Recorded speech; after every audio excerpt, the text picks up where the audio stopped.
কেন কটু বাক্য সহে না আমার প্রাণে দেবী? আর এই পৃথিবীর মাঝারে কোন সন্তান কি তার মাকে মা বলে ডাকতে পারবে না দেবী? কোনদিন মা বলে ডাকতে পারবে না।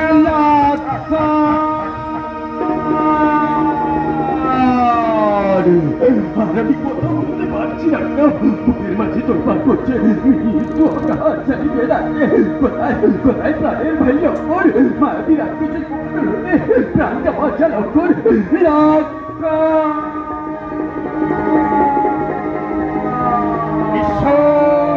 ঈশ্বর, তুমি আমাকে বলে দাও ঈশ্বর, আমি কোন পথ অবলম্বন করবো?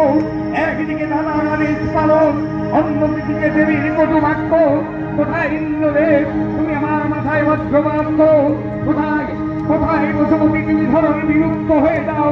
এই ধরনীর অচল করে আমি তলিয়ে যাব, এই ধরনীর অচল করে আমি তলিয়ে যাব। যাও ভাই যাও, তোমার দাদার কাছে ছুটে যাও ভাই, তোমার দাদার কাছে ছুটে যাও। যাও ভাই।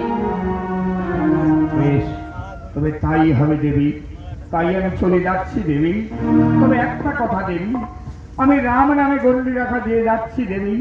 আমি যতক্ষণ না ফিরে আসবো, দাদা যতক্ষণ না ফিরে আসে, ততক্ষণ এই গণ্ডির ভেতরে থাকো দেবী, গণ্ডির ভেতরে থাকো। বেশ, তাই